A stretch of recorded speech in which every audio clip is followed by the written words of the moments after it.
Hi, it's Jasmin. You know, that girl who did you know what way before the internet ever existed. Join me and my special guest every week as we talk about anything and everything because nothing is too taboo. So punch your ticket and get on board the Krazy Train with me, Jasmin St. All aboard! Welcome to a new episode of Krazy Train Podcast. My next guest is actually someone I've known since the 90s. He's a director, and you've probably seen him on some of your favorite TV shows like Gravesend, Law and Order, and a bunch of other ones. So let's welcome to the show New York actor, director, and producer, Paul Borghese. Thank you so much for joining me today. I mean, I've seen your face on and off the TV screen since the 90s, but my most fond memory of you is directing in the 90s. Well, my most fond memory of you is us seeing each other in person and knowing each other. Of course. Yeah, it's been like forever. You look beautiful. You look great. It's so good to see you because I haven't seen you in a long time. You look like you're getting younger instead of older. Oh my God. Thank you so much. That is the most charming thing anyone's told me in the past for the whole year, even though the year is still pretty young. I'm surprised. I would think you'd be hearing that all the time. Yeah, but I just don't go out that much because, I mean, where I live, guys don't look like you here. So there's nothing to really see outside. Thank you, I think. So what even got you started with directing and producing videos? Because I remember those videos were like New York Nights, Girls of Private Eyes, Girls of Flash Jams. It's like a whole like night and day. Yeah. That was back in the day, when I was first starting out, I was sort of cutting my teeth, so to speak. Back in the day, there was a lot of, remember like late night Cinemax, and it was like a big thing, the romantic comedies, sexy romantic comedies and erotic thrillers. And Playboy was much different back then. It was the girl next door type stuff. So I was producing and directing for like the Playboy catalog and for Cinemax and Showtime and these B movies and all that. But then I graduated from that into more mainstream, and but I learned a lot from that because I've worked on a lot of documentaries since then. So some of those just like Playboy videos, interviewing the models, and then shooting filming the photo shoots and all that turned into more mainstream documentary filmmaking, in addition to the feature films that I've directed, and of course that I've been an actor for a long time too. So that's that's really going way back to the late 80s, early 90s. I think I did the last one of anything like that probably in the early 90s. Yeah, it was quite a fun time. I love Cinemax or show whatever it is. Cinemax. There's a Cinemax? I didn't even know that. That's what I call it. I think a lot of us call it Cinemax because of what it was. Do you think that's ever something that could be recreated, that whole ambience of the cheesy storylines with the hot girls and the okay acting? You're right. There were these like sort of like cheesy, kind of corny, and they almost had a formula. Like every so many minutes you had to show like something or, simulated stuff. I never was involved in anything. It was beyond, what would you call it? Soft erotica or TNA.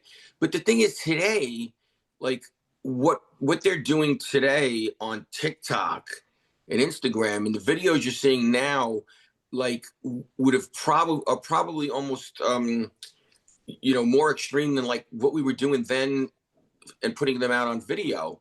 Like they're just giving it away now.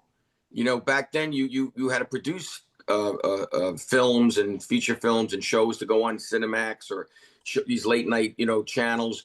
And now, people just go on TikTok, and they're seeing it, or Instagram. I just can't believe what these girls are doing just for, likes and follows and comments. So it's a different world. I don't think it'll ever go back to that. I had an idea for a film. There's this one account that I follow, and it's called Boutonella Bikinis. Boutonella, I don't know what that means. And they have like the most amazing models, but they're like real girls, like they're all natural, and they're like they're not, I don't know how to explain it, but like I was like, wow, they're getting all these girls and they're always a new one. And I was like, I could do a whole movie on that, just working with their people, but they haven't responded to my my messages. Yeah, it's probably a bot or AI or someone that really doesn't get the whole concept. Because Yeah. I always thought what made the girls more interesting. So there was an Instagram account that I follow called A Proper Country. So they have all these old school videos when the girls, we all had boob implants back then. Everyone had a tit job, of Yeah. course. And the girls are natural, but they have the vignettes where they do speak to the girl and get to know her. So then it becomes more personal. I feel that that's the difference between TikTok. I've seen some girl on TikTok or OnlyFans versus actually having Yeah. an interview. Well, that's kind of like what I used to do. When the Playboy catalog used to hire me, we'd go to these shoots, and one of the Playboy photographers was doing, and this is before Playboy sold themselves out. This is when it was Mm. girl next door. You no boob jobs. You couldn't be a stripper, and anything they really limited what they showed. And then of course they went to the extreme. So we would do these interviews, and you would really get to know about the girl. Like, what's her life like? What's she doing? Is she a college girl? Does she work here? Does she do that? So you'd get to, and we'd intercut it with like video footage of the photo shoots, and they were actually very, very classy and stylized videos. So you're right. That is the difference with that. But as far as the feature films that are scripted, I mean, those were storylines, and it's so different. You're right. They do these little snippets of like you just see them, and they do whatever they do. They show what they. I can't even believe some of the stuff is allowed to even be on, and it doesn't get like pulled. It's amazing, or censored, I should say. Yeah, it's insane. I think I dropped out of an acting class or I switched a class because there was one classmate I had who was some TikTok model. I'm like, how did you even get into a class in Strasbourg, first and foremost? Because clearly you have no talent. You're just on TikTok. Those are probably bought likes and bought followers, right? So how did you even get into class?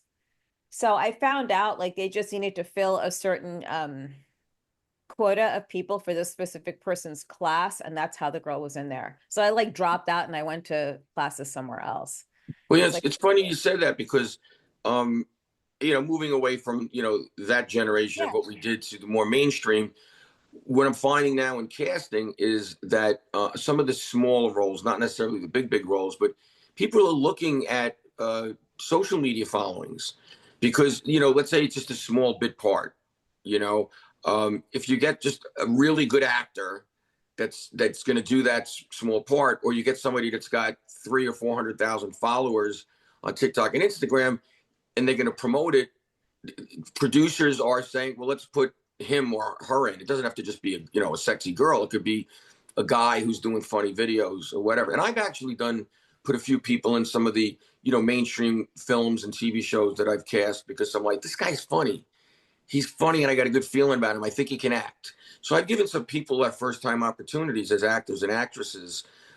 Taylor Laffey, who is a model, and she doesn't do like anything like too sexy, but she's a model, and she never did anything. And I says, I just do something about her, and I cast her in a TV pilot that I recently produced, the Jailhouse Jerky Crew. It's a mob yep. comedy. And also Nick Saglin-Benny, who goes by the number one Guido on TikTok and Instagram, and he never did any acting. And I was like, I got a good feeling about this guy.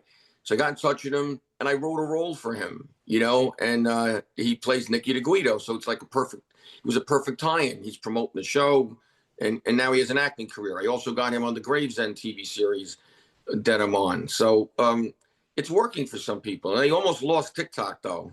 Yeah, I don't understand because I know some people could buy the followers and the likes, and I just feel as though the attention span of some of the followers, right? Not all, just most of them, it's so quick that will they sit there and watch said person in a show?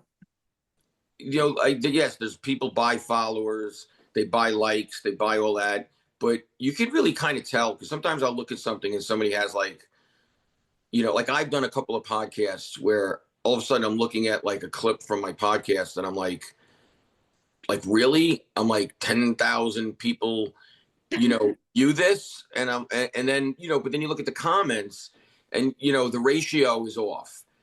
And it's like, wait, how could you have 10,000 like followers and views, and then you've got like 18 comments? It just doesn't, it doesn't add up.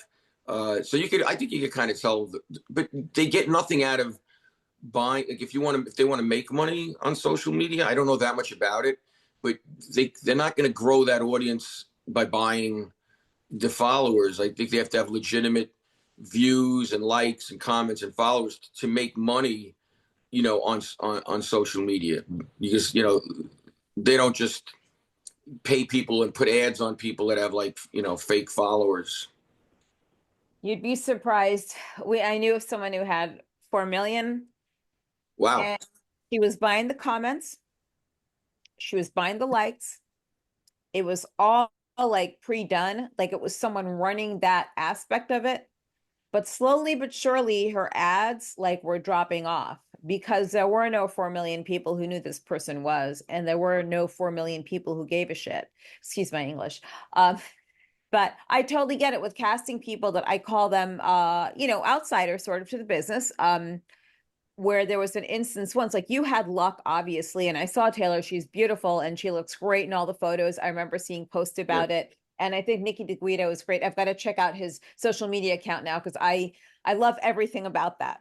I once wrote a blog spot about a field guide to Guidos and Guidettes. It had like everything in there. I even put a photo of Chuck Zito with the big chain on and the Carrera glasses and the fur jacket. He didn't get mad at me. He can't because it was cute. Um, in the TV series, what was it called? Aquarius. It was about Charles Manson. And the guy that they chose originally to play Charlie was a YouTuber, right? He got on the set and he decided it was against his wishes and against his morals to be topless. He didn't want to get topless in the scenes, so they fired him. A guy? That's kind of weird, right? I know, usually it's the other way around, but Yeah. I guess I started the other way first with going topless and nude and all that other crap, so it's never ever been an issue with me.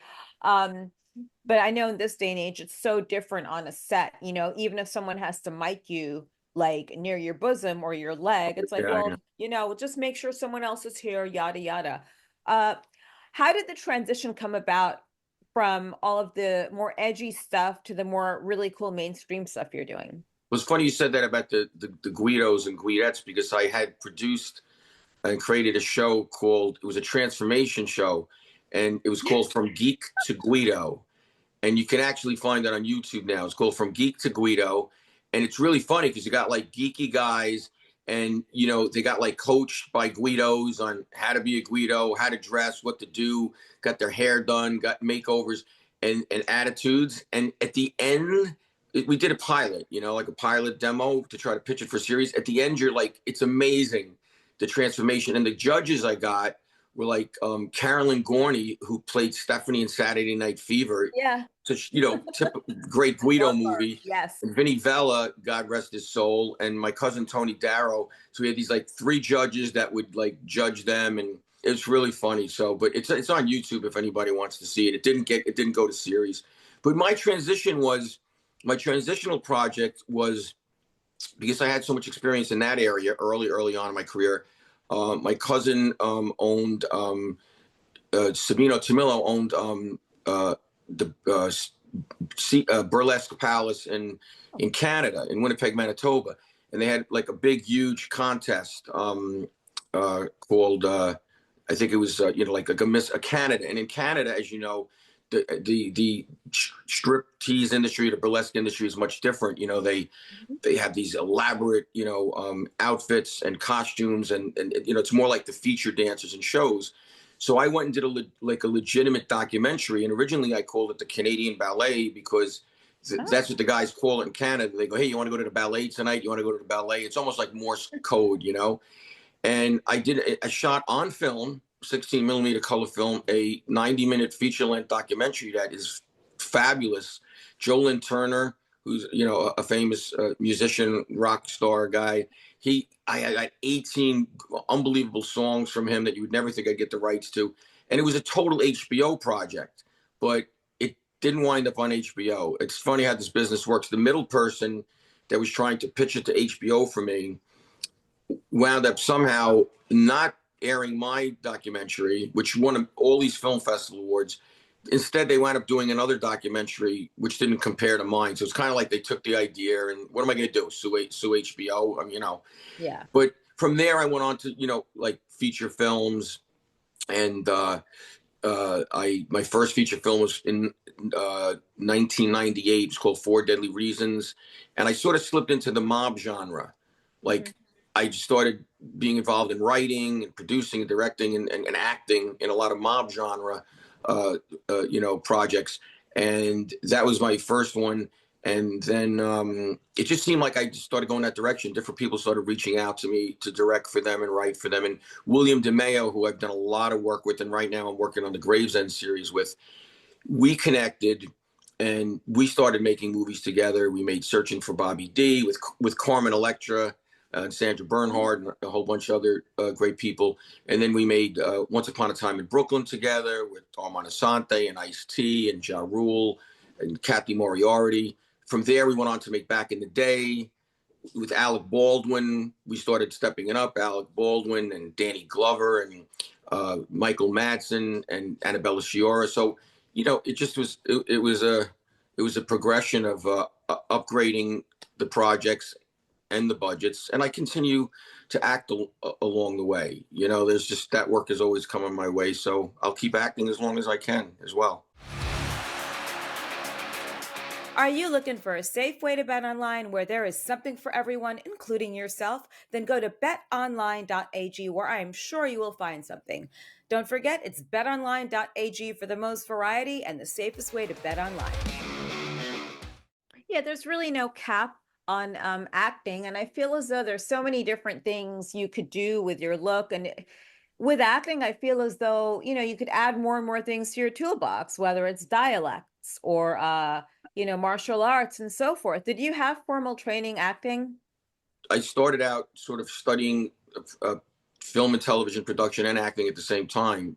I started late because I started in my late 20s, and I went to HBO studios in Manhattan, and I went to a lot of workshops and acting classes, but I didn't do too much of it. I started working, so I was like, really, there's nothing better than on the set, on the set training. So I was working on both sides of the camera, and I was in distribution for a while too. So I was getting experience like on all ends of the business, and I think that's why I've been able to make a living in this business because I've worked from production, acting and distribution, promotion. So it's kept me busy, and fortunately, it's still keeping me busy. Yeah, I love Gravesend series. I think I read for something for that a while ago, but it's really well put together. If anyone has not seen it yet, I think there's a ghost in my studio, by the way. I'm not trying to be funny. With that light, I see it flickering. Yeah, I mean, it's a long story that actually involves Princess. I'll get to that later. But Oh, a real yeah, ghost. Oof. not that I really like to invite that stuff around me, but it's just like Gravesend is really good. If anyone would like to see a series that is very authentic to the culture in New York, I would say Italian mob culture and families in that era, I think Gravesend is right up that alley. Like I saw the series when they taped it in Miami. Yeah, Peter Guaido is also a friend of mine, so I think the series is great and it's very authentic. Everyone tries to always do it, but what I like about the casting in that is the authenticity of the characters. Uh, Sometimes when people go to these bigger distribution houses, they lose the authenticity because of the casting and certain quotas, et cetera, et cetera. And, I've spoken openly about this many times before. So I ended up watching more European series because yeah. I worked in Europe for a little while. French is basically like a first language to me, so it's easy to get work in France. But American series, I like anything Harlan Coben does and anything that Willie does, Willie DeMeo. It's a 1980s period mob, about the mob in Brooklyn. And, I play, it's different for me because I played a lot of cops, but I usually play a mob guy very often. And I'm playing like the main FBI agent Morano on this. And, season 2 aired and we're shooting season 3 right now. Mhm. And geez, my character, the stuff he wrote for my character in season 3, I can't say, but it's just great stuff. So season 3 is gonna. I always tell people kind of like season 1 was sort of a brief introductory season. It was only 4 short half-hour episodes, and you almost don't need to watch it, because if you go into season 2 and it says previously on season 1, it's like that's enough to jump into season 2, because I feel like people will give the show more of a chance going into season 2 than if they try to watch that brief introductory season 1, because it's levels lower than season 2, and now season 3 has completely escalated, but it's just taking a long time because William is really like one of the only independent filmmakers in New York. I mean, he's, they're it's self-financed, the series. It's not like Amazon is producing this and financing it. He's going out and raising money to produce these episodes. So we were on hiatus throughout Christmas. We shot half of season 3, and now we're just getting back in now to shoot the other half of season 3. But we got Yeah. to get you on. I Now that I really know want to this, go. I got I to could do get the you. Brooklyn dialect too. I mean, I've done all that stuff, but yeah, I'd love to be on the show. Since I'm always back east, and when I worked on The Deuce, I was traveling back just to shoot the episodes I was on, and that was another great period series. I love the hair and the makeup in Oh that yeah. era. And I noticed one thing when I did that little blog spot on Guidos and Guidettes. The girls always have the frosty eyeshadow. They got the cat eyeliner. Sometimes they wear leopard print. They're always at the tanning salon and they have the big curly hair and the hoop earrings. If they get into an argument with the guy, it's always taking the hoop earrings off, Yeah, yeah, yeah. taking off the pumps and whacking him with the handbag that he probably bought you with a gun in it, maybe or not. But and that's how it usually goes down. Was I right? So funny. That's very good.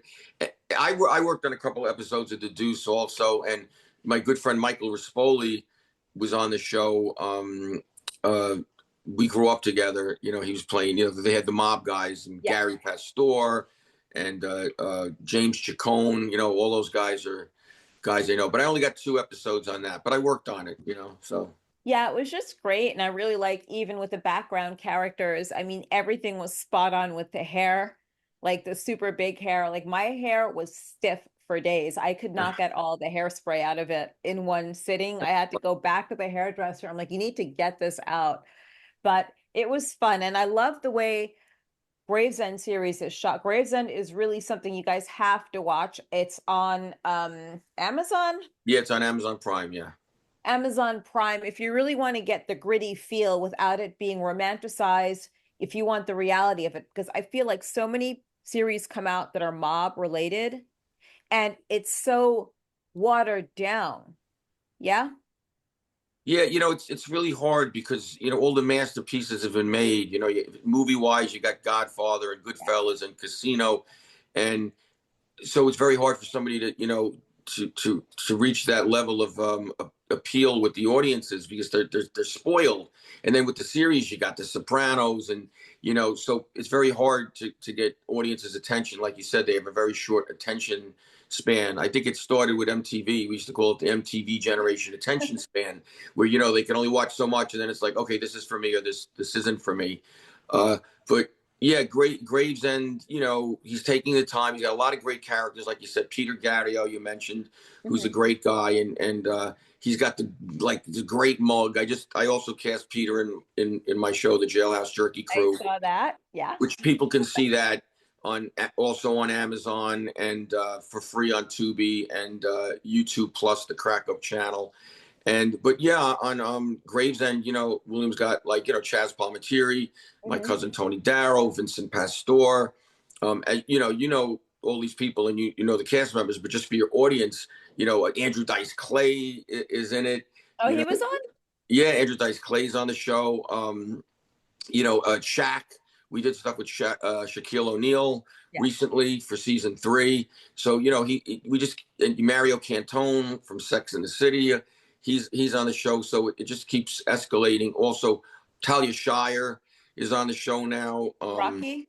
Yeah, she played Rocky's wife, Right. Mhm. and then who played the nanny, the actress that played the Fran nanny. Drescher. Brad Dreisch is on it. So he just keeps bringing these people in from sort of like different worlds, and that have different audience bases. So I give him a lot of credit.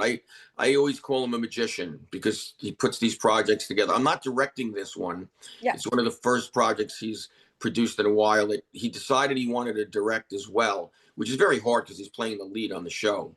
So he keeps telling me he wants me to direct some of the episodes, and I keep telling him sure, but he keeps directing them. But a lot, a lot working on a lot of other things. As you know, the highlight of my career was getting to play Yogi Berra in HBO 61. That was like the greatest project I ever worked on. Billy Crystal directed it. It was Mhm. an HBO movie. The cast was phenomenal, and it's been voted one of the top 10 baseball movies of all time by the Cooperstown Hall of Fame. So that's one of my biggest pride and joys as far as acting wise.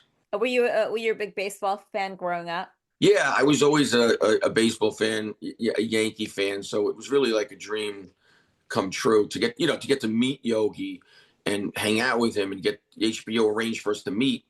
And he helped me how to switch hit, learn how to switch hit because Yogi played righty but hit lefty.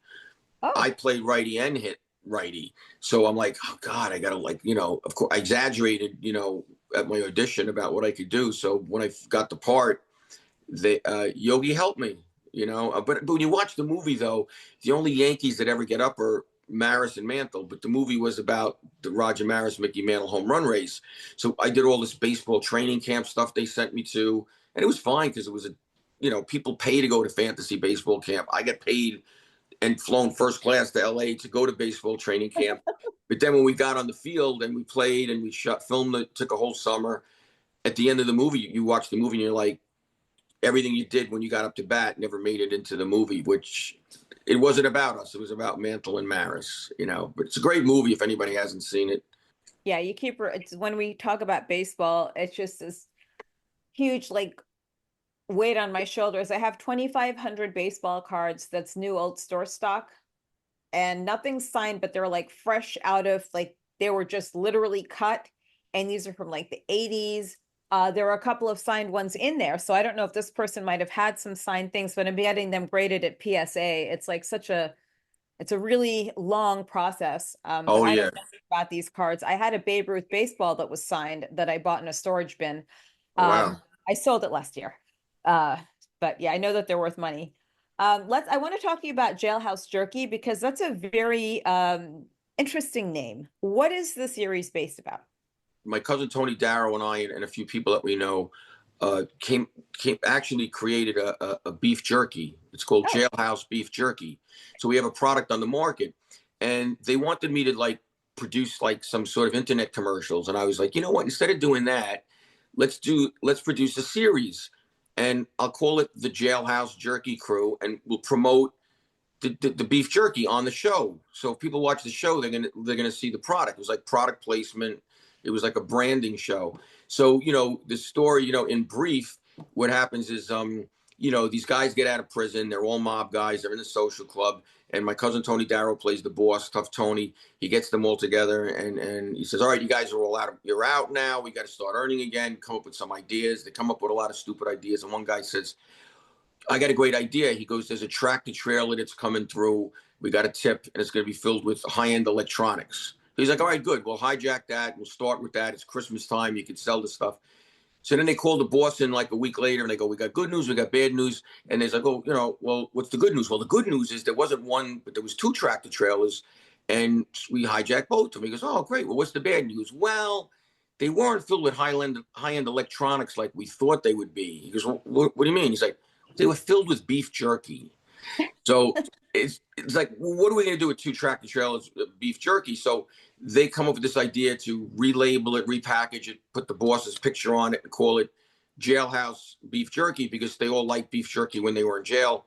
And then the show it's a mob comedy. It's really funny. I put William DeMeo in it too. Chuck Zito's in it.